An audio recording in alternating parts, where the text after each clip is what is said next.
Welcome back to the iProud channel, everyone. If you're new here, welcome to my beating games in one sitting series.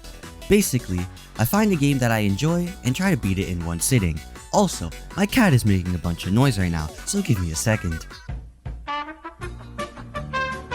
Although I beat these games in one sitting, this is not a speedrun. Mostly because I'm horrible at video games. Anyway, I can't stand up to get water, eat, or go to the bathroom.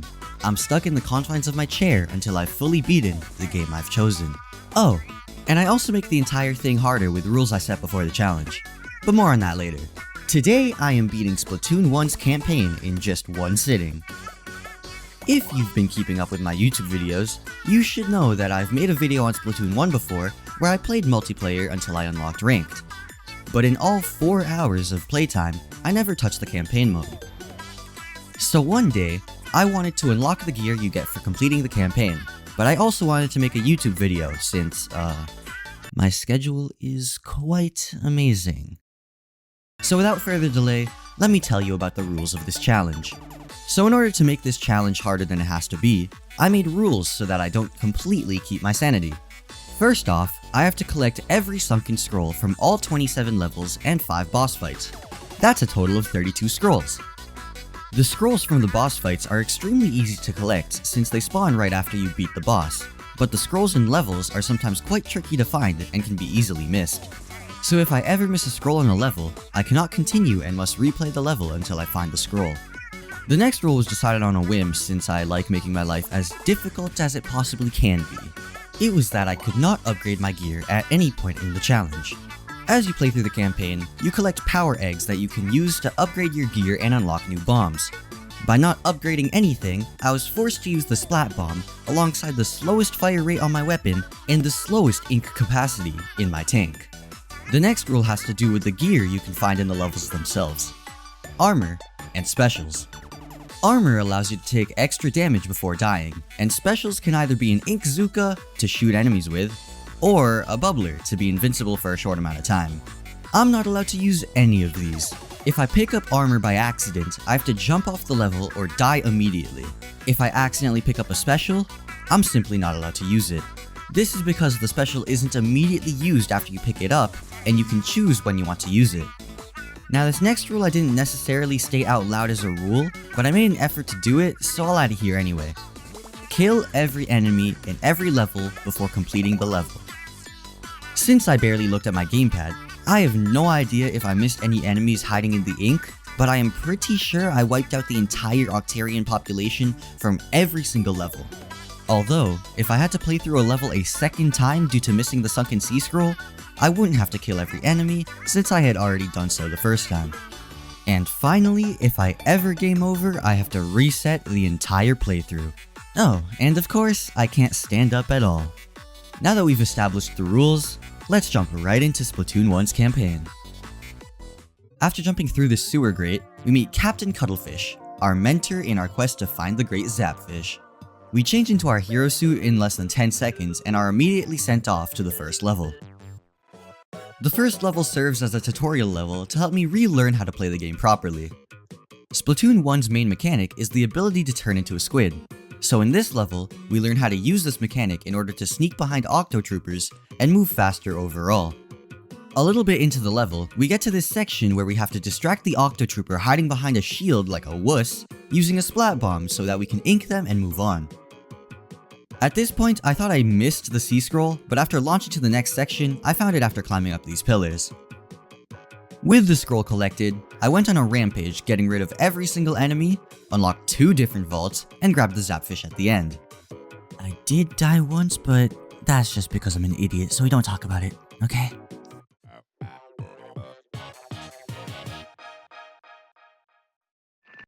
Moving on to the second level, Captain Cuttlefish teaches us how to climb up walls using our squid transforming powers. We also learn about these balloon-looking things. When we shoot at them, they explode, covering a large margin of the walls and ground in our ink color. I have no idea what the official name for these are, so if any of you guys know, please let me know in the comments because I'm quite interested in finding out what these are actually called. But for now, I'll just call them ink balloons. In this level, we meet new enemies called the Octopod and Octoballs. Octopods just run at me and are easily killable, while Octoballs roll at me, covering the ground behind them in their ink.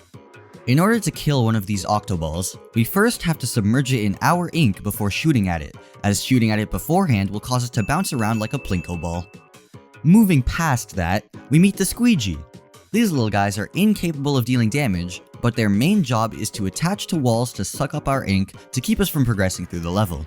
But I kinda just speed up the wall, so this encounter is pretty useless. While walking across this grate, my spidey senses start tingling and I drop through the grate to collect our second sunken sea scroll. With the scroll collected, I speed through the level, killing every enemy, using this ink cannon to ink up this massive wall, and collecting the zapfish at the end.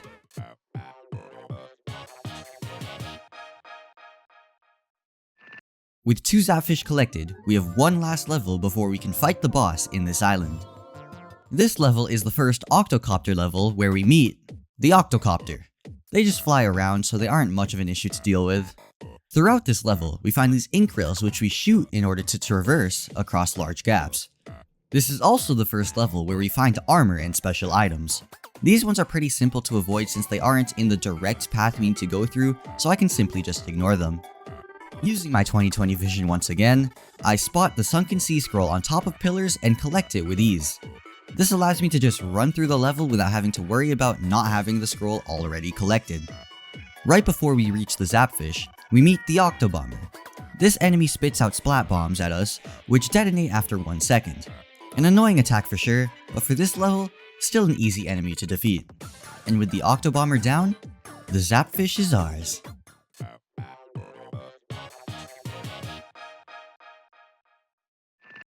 With all the zapfish from this island collected, the boss kettle has opened up and we can experience our first boss fight, which is with the mighty Octostomp.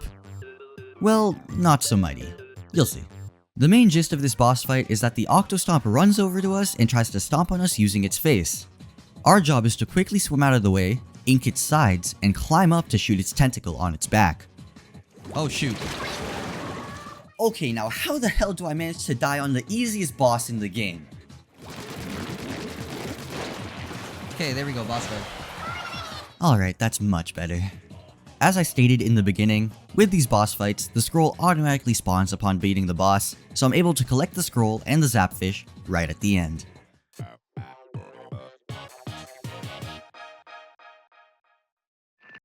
Beating the boss causes the outlet the kettle is connected to overheat, breaking the electrified fence and allowing us to use the ink rail to move on to the second island. Now I accidentally mess up the level order on the second island, so we start with level 6 instead of level 4.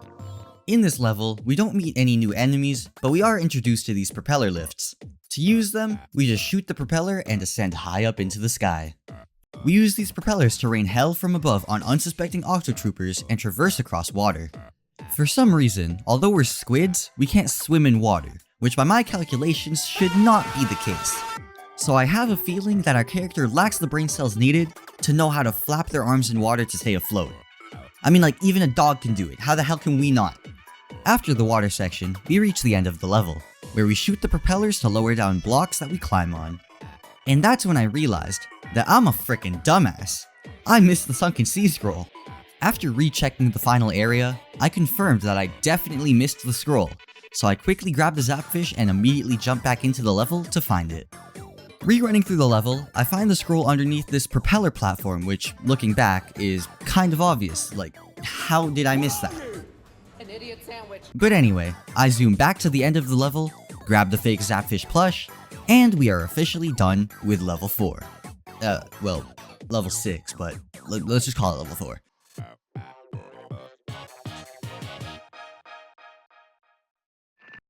After realizing I skipped level 4 and 5, I find kettle number 4 to get myself back on track.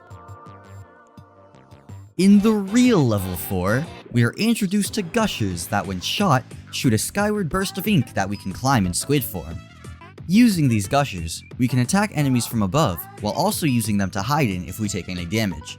A little later into the level, we meet a new enemy called an Octostamp.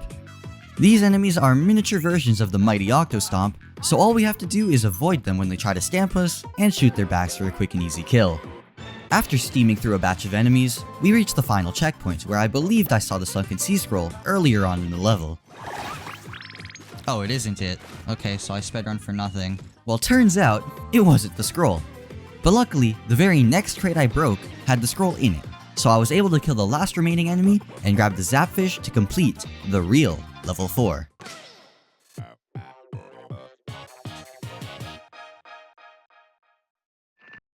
Jumping straight into level 5, we are immediately introduced to a sponge which grows in size the more we shoot it with our colored ink.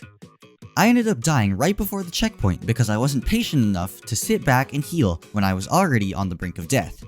But luckily, the next time around was much different and I actually survived. Using the sponges to traverse the level, we make it to a launch pad that shoots us into a fighting ring with 2 octoballs and a sponge in the middle. I ink up the surrounding ground and watch as the octoballs roll right into their inevitable demise. Captain Cuttlefish mentions that enemy attacks cause sponges to shrink, which is perfectly timed with octoballs spawning right in front of me on a platform I can't ink since it's made of metal. Luckily, my survival instincts kick in and I jump over the octoballs, causing them to roll onto the sponges and fall to their death. We then find an already fully expanded sponge, which by itself already looks pretty suspicious. But when you look closer, the sponge is actually expanded over a grate in order to hide it. To get through, we have to use enemy attacks to shrink the sponge and then slip through in squid form to grab the scroll hidden beneath. The rest of the level consists of more sponge platforming and a nice cannon section where I get to demolish the remaining enemies. How do you miss with a freaking cannon, you dumbass? And with all the enemies out of the way, the Zapfish is ours.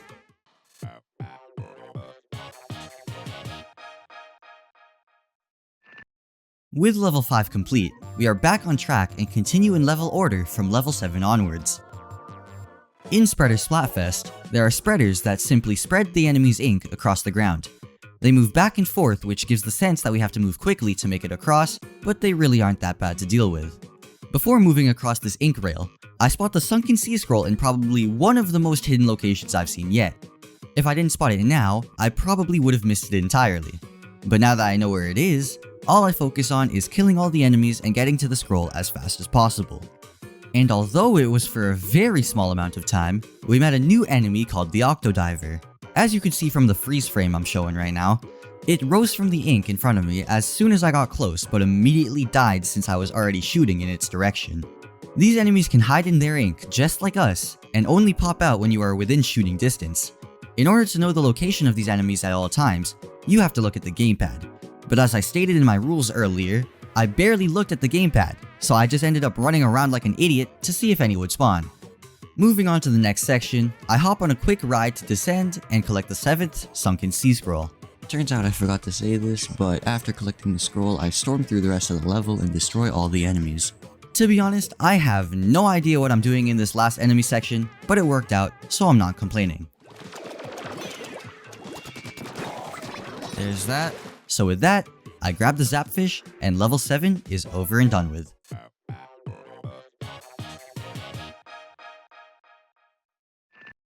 Welcome to level 8, or what I'll call our first multiplayer level.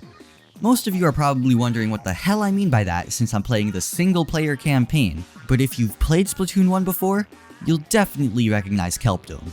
I call this level a multiplayer level because for starters, these levels take place inside of a multiplayer map. And 2, our enemies are the Octolings.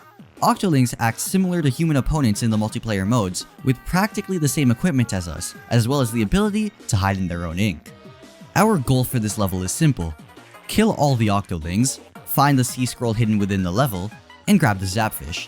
There is nothing extra added to this level, it's just me versus the Octolings. The easiest way to go about this level is by following the path laid out via power eggs, while straying off every time I see a crate that can potentially hold the scroll. Since there really isn't much to talk about in this level, I'll just whip up a montage of me killing every Octoling, grabbing the scroll, and grabbing the Zapfish at the end.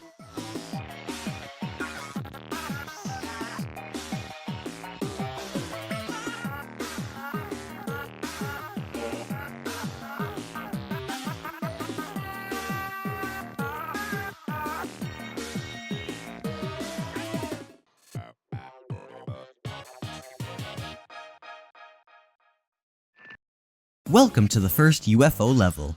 Once again, this level takes place in a multiplayer stage, but instead of Octolings, we have normal enemies.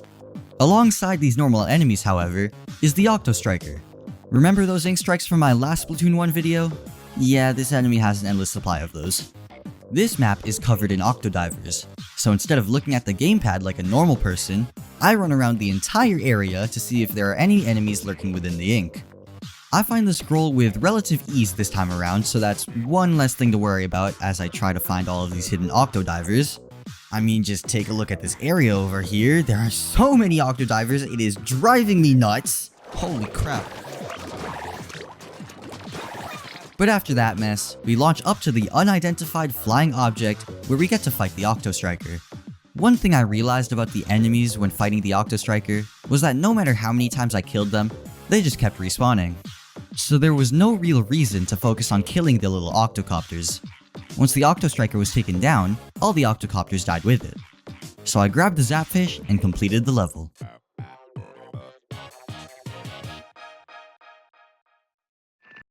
With all the Zapfish from this island collected, the boss kettle opened up, and it's time for our second boss fight. The second boss we are fighting is called the Octonozzle. Just like the Octostomp, it has a tentacle we have to shoot, but unlike the Octostomp, to reveal its tentacle, we have to shoot its octopus-looking cup things first. The Octonozzle shoots out balls like the Octoballs from its nozzle and kicks them towards us. They're really easy to dodge, and once we burst its first octopus things, the tentacle is revealed and we can shoot it to move on to stage 2. Stage 2 of the fight introduces a second laser to the Octonozzle, as well as extra suction cups we have to shoot. I will now refer to these things as suction cups, since that is what the Splatoon wiki refers to them as. The Octonozzle still has the exact same attack, only adding extra balls to kick at us every now and then, but after destroying 2 suction cups, the tentacle is once again revealed and we move on to stage 3. Instead of adding another layer, the Octonozzle adds more suction cups for me to shoot, which I do. And that's this boss defeated. I'll take the scroll and give me that Zapfish. You don't deserve it.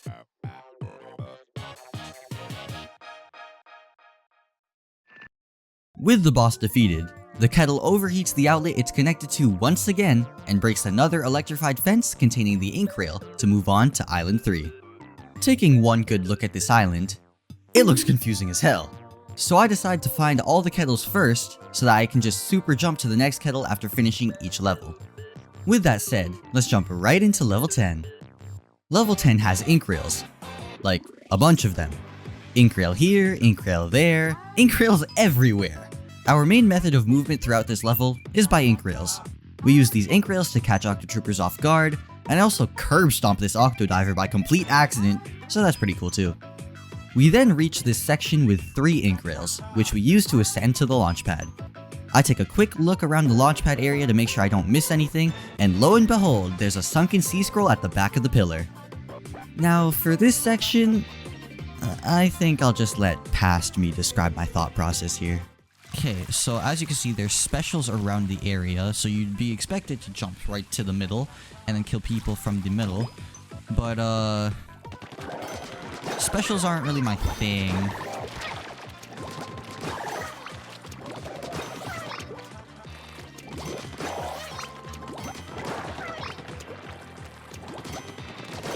Special weapons aren't really my thing, I'd say. After that, we reach the final checkpoint, where I calmly and quietly make my way to the top, killing every Octotrooper in my way and grabbing the Zapfish.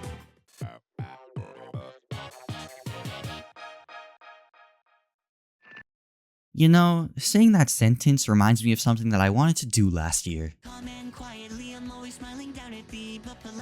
I guess it doesn't matter. Level 11 is where we are introduced to invisible platforms. As you can see here, there is no visible way to cross and only an ink balloon directly in the center of this pit. We shoot the balloon and voila! A path is inked up for us to cross. Basically, in order to progress, we have to ink the invisible platforms in order to know which area is safe to walk over without falling to our doom. Not only are there invisible platforms, there are also invisible boxes, which this Octoling uses to hide behind. I'm too scared, bro. You know what? Come here. Yeah, I'm not no wuss. Okay, what the heck is that? Moving through the level, there is a very obvious crate that probably has the sunken sea scroll inside it, but it is blocked by an invisible ramp. After killing the Octoballs, I fall to my death. After re-killing the octoballs, I drop onto an invisible platform and grab the scroll. The next section requires me to basically paint the entire invisible wall to find a small opening that I can swim through and use to kill the octotroopers waiting on the other side. Now, I have to traverse a completely invisible path by shooting in front of me and hoping that there's a platform there. The squeegees actually help me figure out where the decently large platforms and walls are, but the rest comes down to me shooting in every direction possible. Making it to the final checkpoint, all that's blocking me from the zapfish are invisible platforms and enemies. I slowly make my way up, killing each enemy as carefully as possible, and the zapfish is mine.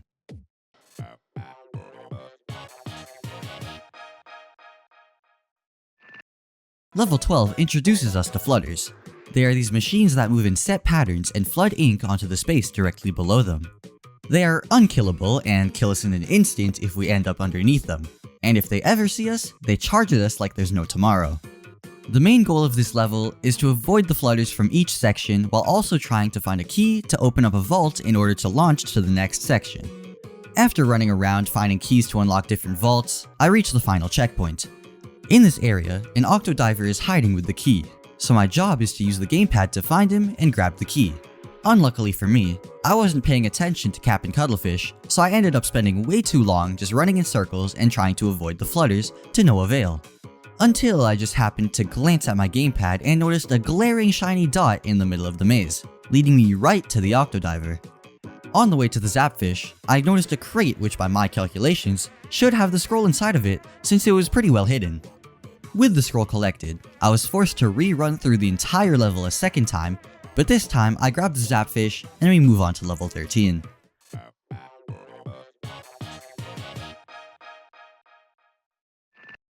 Level 13 has shifting platforms that, well, shift. They shift from side to side, crossing a grate each time, which we can slip right through utilizing our squid form.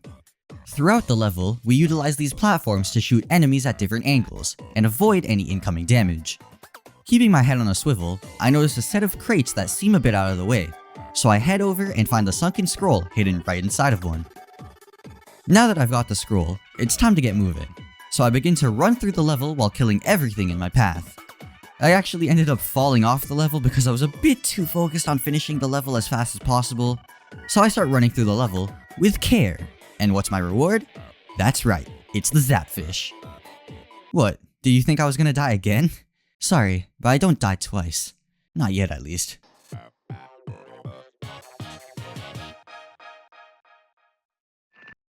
Welcome to the second Octoling multiplayer stage of the campaign.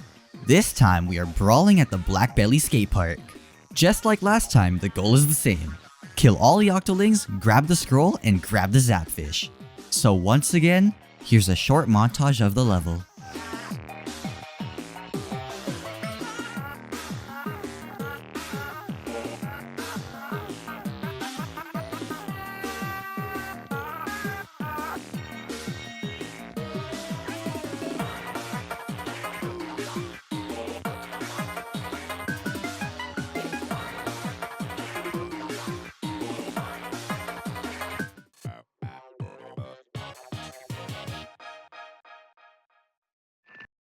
Once again, welcome to another UFO level.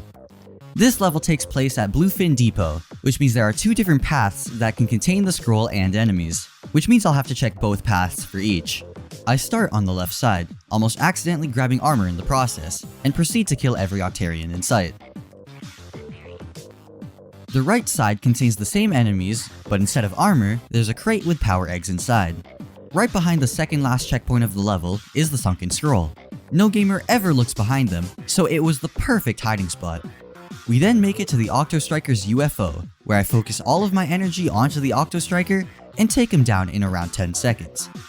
And with that, the final zapfish of Island 3 is mine.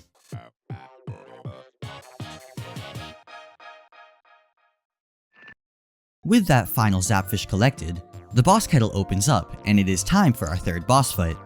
The third boss of the campaign is the Octowhirl.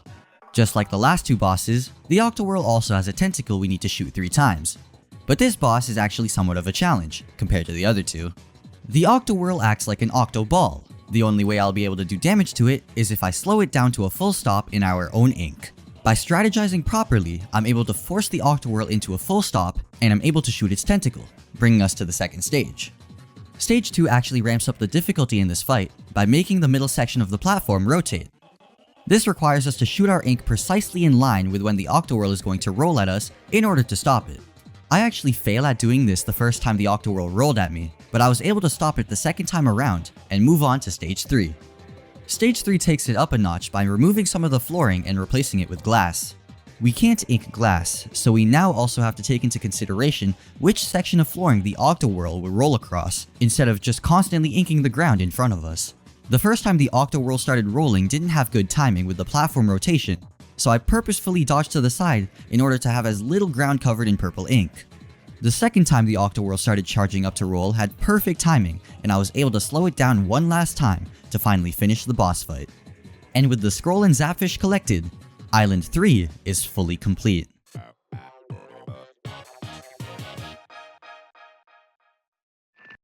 Wow, looky here, more electrified fences containing an ink rail inside have been broken. Island 4 looks simple enough to navigate, but trust me when I say I had some serious trouble trying to find where all the kettles were. I found 5 easily, no sweat, but the 6th one took me a good 5 minutes to find. I know that doesn't seem long, but when you're trying to beat a game without standing up once and you're hungry, thirsty, and feel the need to take a massive number 2 in your toilet, 5 minutes feels like a lifetime. But anyway, on to level 16. Level 16 brings back the propeller lifts, but this time instead of being small platforms that go up, the propellers are now attached to big platforms that open up horizontally. We use these platforms to climb up the walls using the propeller as a time limit. Making our way through the level, I find these pillars that I like to call the 3 pillars of nonsense, because to be honest, I have no idea why these are even here. But despite that little distraction, I find the sunken scroll across this small water gap where I have to shoot a propeller with the ink cannon to bring a platform across. I hop onto the platform and start riding across, absolutely melting any enemies that spawn in, thinking that they'll get away from the nozzle of my hero shot. Using a well-timed jump, I'm able to grab the scroll and move on to the final checkpoint. Here, Octolings appear and jump down onto us to try and end our life. Unluckily for them, they were aim trained by stormtroopers and could not hit a single shot. So, free Zapfish for me, I guess.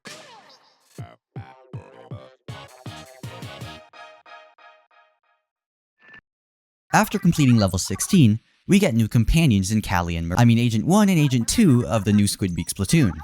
I forgot to say this earlier, but Captain Cuttlefish kinda got, squidnapped, so we need these guys to help us, yeah. With our new companions guiding us, we move on to level 17. In this level, we finally meet another new enemy called the Octosniper. The Octosniper is a long-ranged enemy with a sniper, or charger in Splatoon terms, as its weapon. If it spots us, it locks on with a red laser and fires a deadly shot after a short charge time.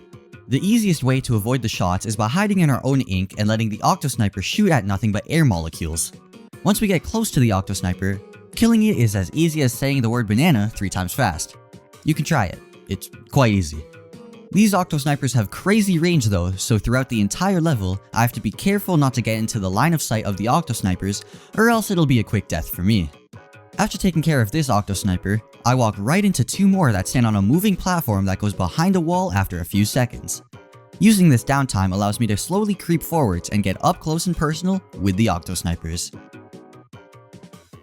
I then make it to this ring area with an Octosniper in the middle, where I simply just ink next to it and jump over to kill it first before killing the rest of the enemies. At the next sections, sponges make a return.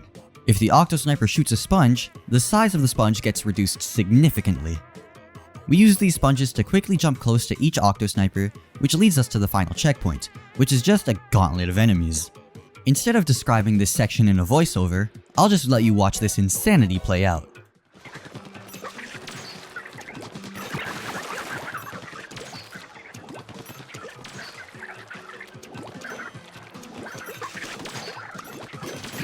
Is that?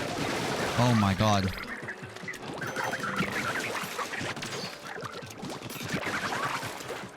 If you are paying attention, you've probably realized that I don't have the scroll yet. After rechecking the final area, I confirm that the scroll is nowhere to be found. So this is the second level that I'll have to redo in order to grab the scroll. On the rerun through, I come up with the wonderful idea to slip through this sewer grate, and to my reward, I find the scroll right underneath. With the scroll collected, I rush through the rest of the level and grab my second Zapfish plush.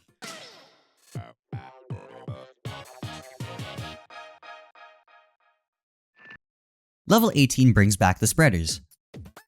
But instead of only moving side to side or up and down, they are now spinning around in circles. Now, anyone with a brain could probably realize that finding the scroll in this level will probably have something to do with utilizing the ability to stand on top of the spreaders. And to no one's surprise, I find the scroll on a platform that can only be reached by jumping from the edge of a spreader. You know, sometimes the scroll is easy to spot, and sometimes the scroll is in hard to find areas. But I'm not going to complain since having the scroll early on makes playing the level a bit more relaxing. With the scroll collected, my new goal is to simply kill every enemy and not die. If I were to take my own words, they'd probably be this. We are so locked in. Launching over to the final checkpoint, Agent 2 smells octolings nearby. Sounds like this is going to be a tough challenge for me. Never mind. I swear, these octolings have no idea how to use their weapons. Their shots weren't even coming close to me. Anyway, with the vault key in hand, we ride the ink rail up and the Zapfish is ours for the taking.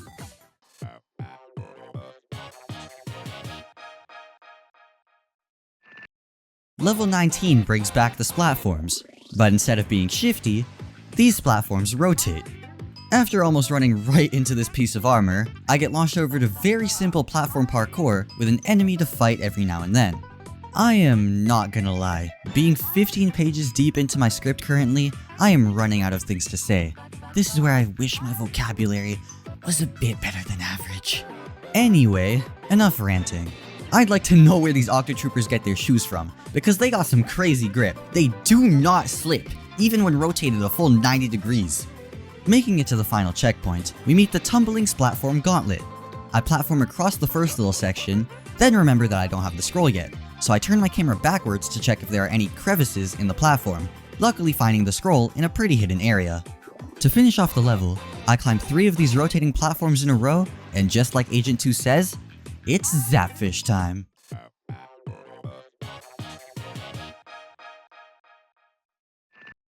With 4 out of 6 Zapfish collected from this island, you already know it's time for another Octoling multiplayer level.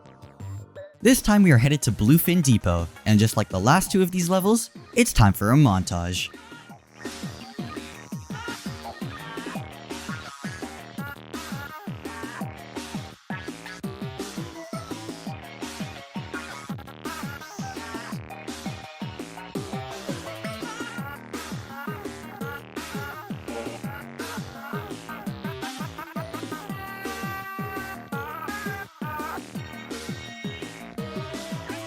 Okay, I'm gonna have to cut the montage for a second here because as you can see, I have 1 life remaining before I game over. So I really have to lock in now or else I'll be restarting the entire run.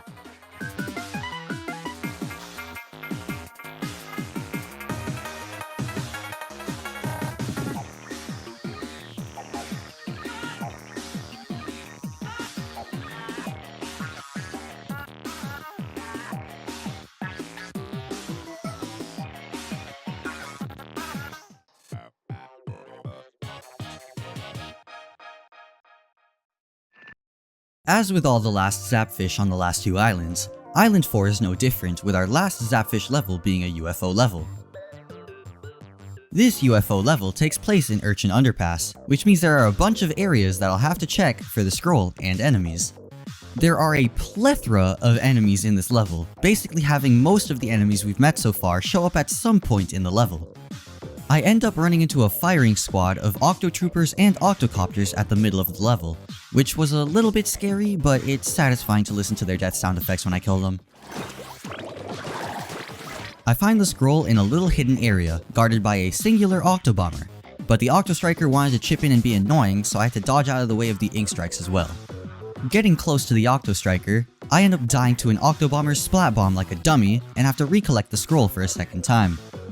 Getting back to where I was, I get my revenge on the Octobomber and launch over to the Octostriker's UFO, where I swiftly take care of him. And that's the last Zapfish of Island 4 collected.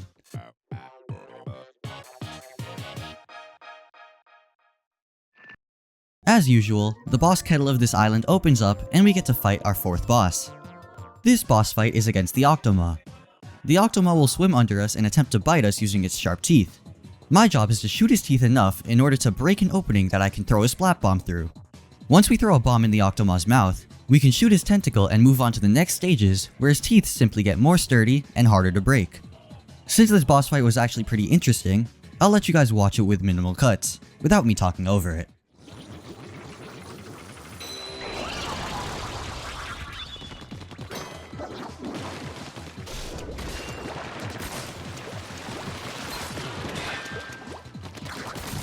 Two, three, boom. There we go. Phase 2 done.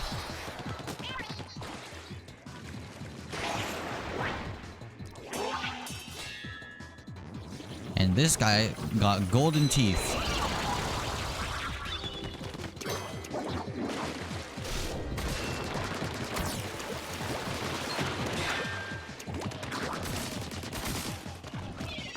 Oh, look at that aim.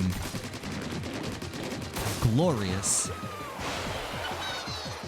With the boss down, I grab the scroll and the zapfish and complete Island 4.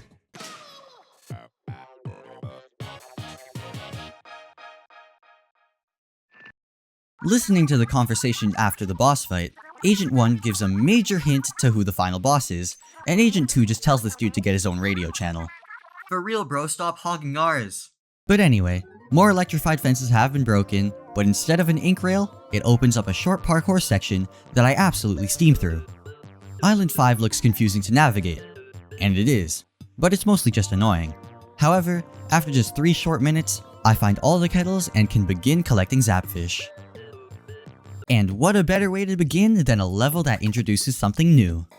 Level 22 introduces splat switches. You see this thing on the wall? Yeah, that's a splat switch. If we ink up the switch, it basically causes a change in the level. In this scenario, switching the switch causes a pillar to form.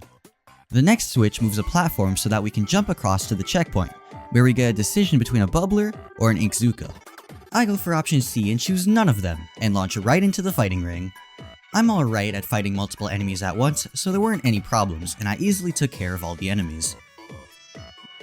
The next splat switch shifted the whole arrangement of blocks around, letting me climb up and shoot another splat switch that tried to hide the sunken scroll, but my eye spotted that way before shooting the switch. So after killing the enemies, I grab the scroll and move on to another kill the enemy section, where I roll through every enemy in my way. More splat switching later, I make it to the final checkpoint, which to my surprise, is a kill the enemy section. But not only that, it's also an ambush. Flutters appear out of the ground and Octo Troopers are also there to ruin my day. But despite the ambush, I still managed to kill the Octo Troopers, grab the key, and take home the zapfish with ease.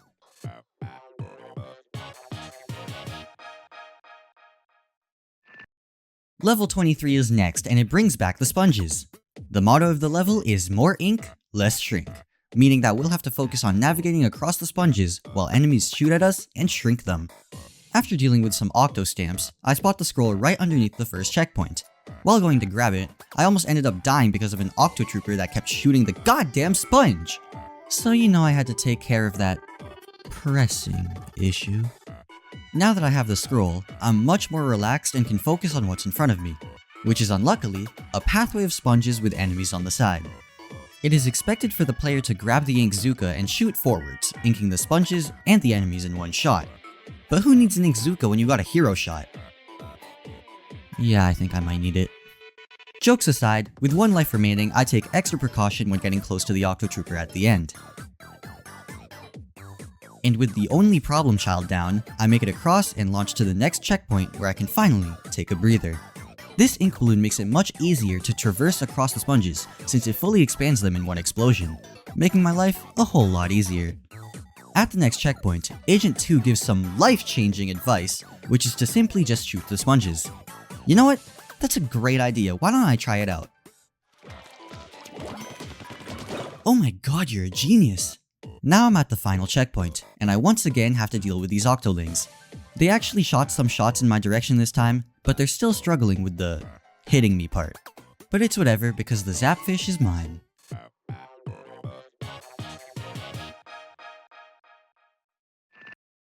We're on to the last 4 levels and we're still introducing some new obstacles.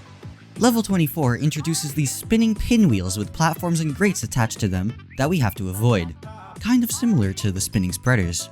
After passing the first checkpoint, I have to navigate very thin platforms and try to not fall off as I engage with unshielded and shielded Octotroopers. I find the sunken scroll in a really obvious location this time and move on to another thin platform section. In this section, there's an Inkzuka special right in front of where we have to jump across. Any normal person would see this and go, "Oh well, I guess I gotta grab it." But I'm iPro. I'm not normal. So with some careful precision, I jump across without grabbing the Inkzuka and make it to the next checkpoint. To make it to the final checkpoint, I simply just climb a vertical pinwheel, and here we are. Here, the shifting platforms make an appearance in combination with the pinwheels of this level. I have to time my jump onto the platforms while also avoiding getting knocked off by the pinwheels. The last thing I have to do is climb up this vertical pinwheel. And with that, another Zapfish has been collected.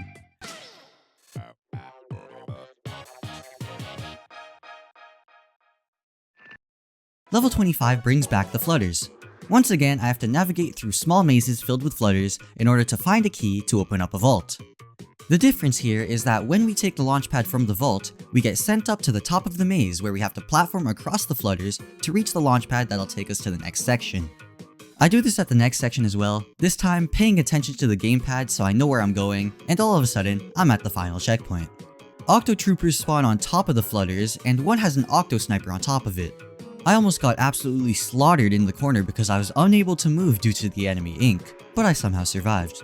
I kill the Octo Sniper, giving me the vault key, kill the rest of the Octotroopers, and take the launch pad just to realize that I still don't have the scroll. I turn around and see a section that I did not get launched to, and notice that the scroll is right smack dab in the center of the island. So unfortunately, this is the 3rd level in which I have to redo in order to grab the sunken scroll. Now this is where I start to feel a little bit stupid. Just listen to this. Yeah, I got no clue. I see it. It was visible at the very start of the level. I'm blind as hell. Anyway, I grab the scroll, run through the level again, and grab my least favorite Zapfish plush of the day.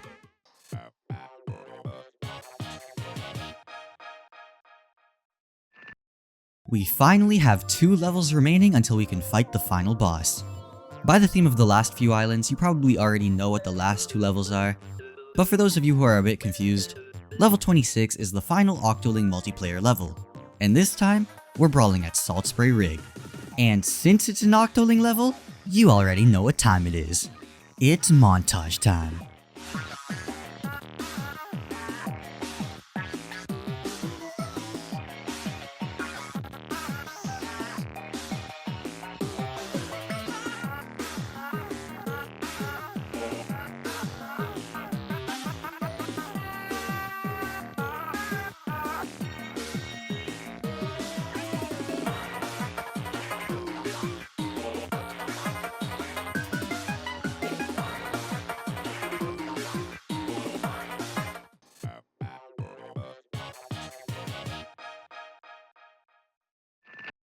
It's time to grab our last Zapfish. And of course, the one holding that Zapfish is the Octo Striker in his UFO level. We're back at the Black Belly skate park. Last time, we were here for an Octoling Rumble, but now, we're here to grab the last Zapfish we need before we can fight the final boss of this game.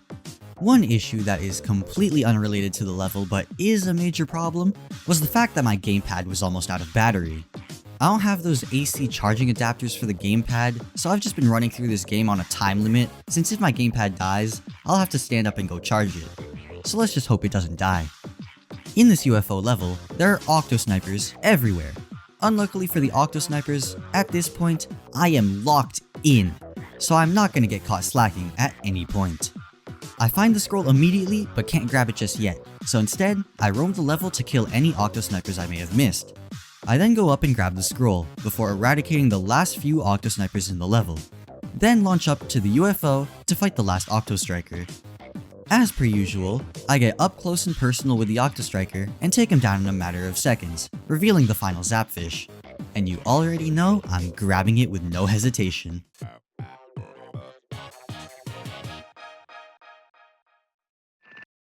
With all the little zapfish collected, the final boss kettle opens up and we can finish this playthrough once and for all. And our final boss we get to fight is the one and only Octobot King.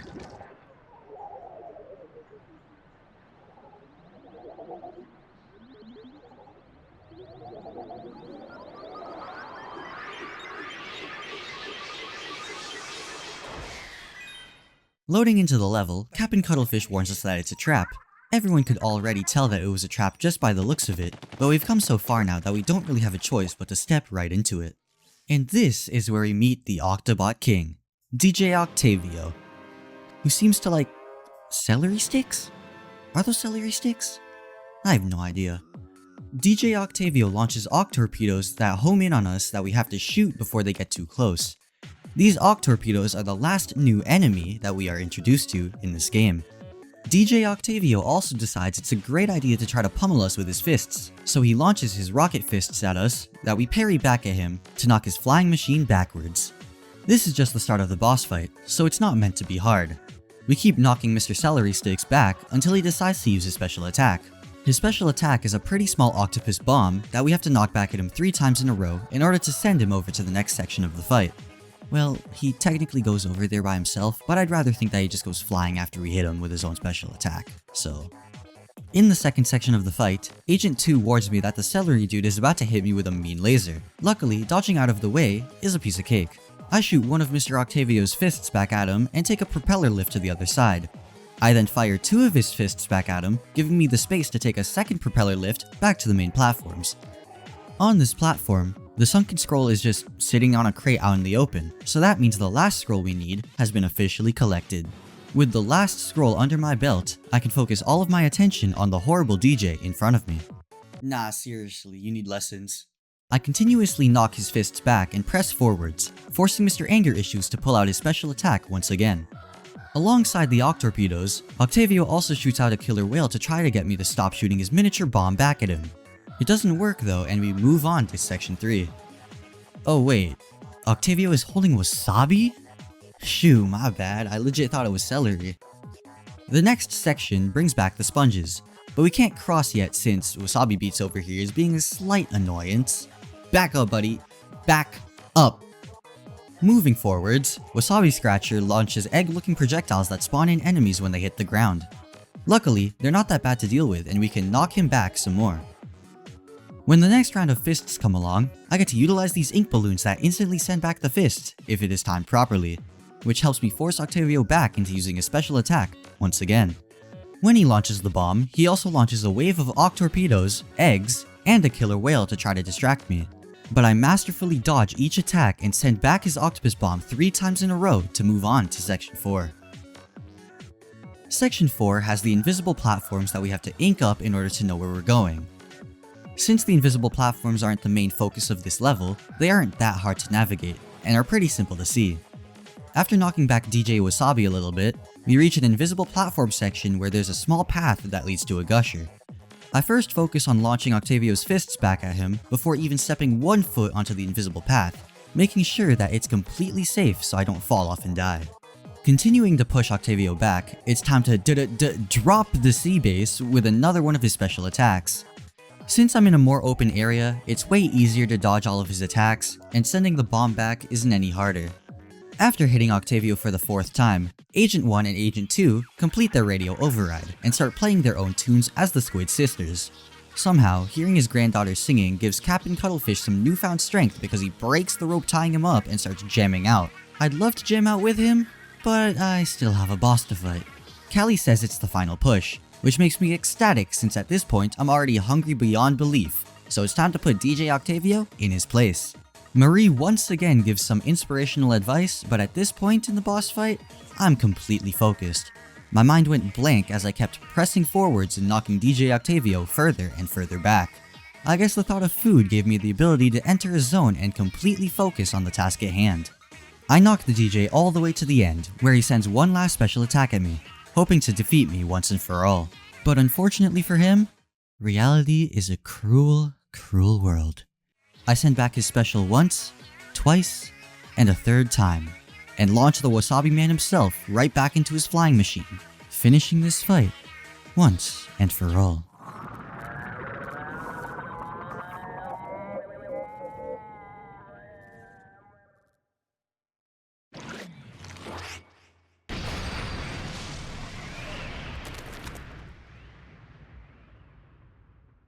We return the Great Zapfish back to Inkopolis, where Callie and Marie make the special announcement that it is finally returned.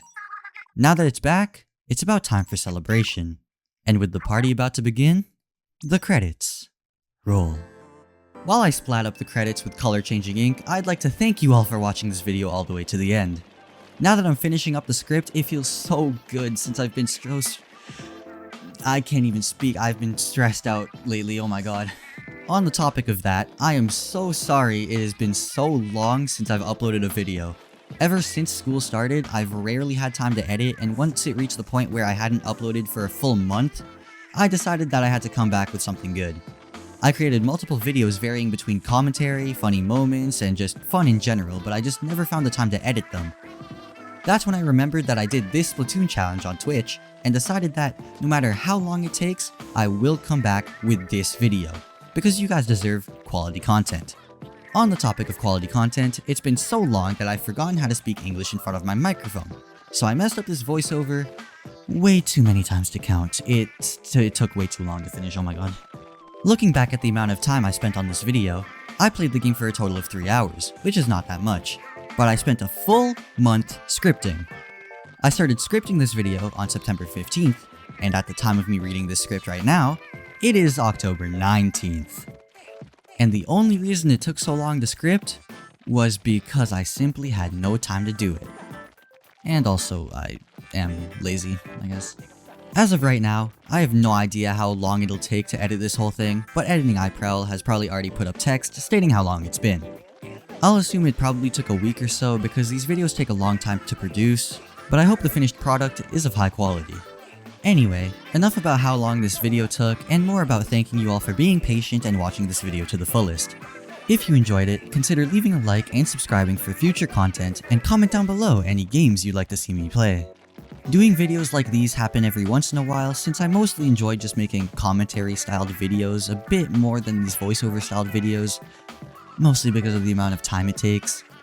But if you guys want more, I'll 100% make more, since doing these videos lets me be more creative throughout the whole process. Another issue with doing these voiceovers that you probably heard in that last sentence, or maybe even throughout the video, is just that my mic just randomly does this random cutout thing. Every time I start recording my new audio, it just cuts out. I don't get it. So I tried to leave as little of those cuts in as possible, but they might still be there. But now that this video's over, you should check out the other 2 videos I've made in this type of format. Beating Five Nights at Freddy's Pizzeria Simulator in one sitting, and beating New Super Mario Bros. Wii in one sitting. As always, I've been iProwl, and I'll see you in my next video.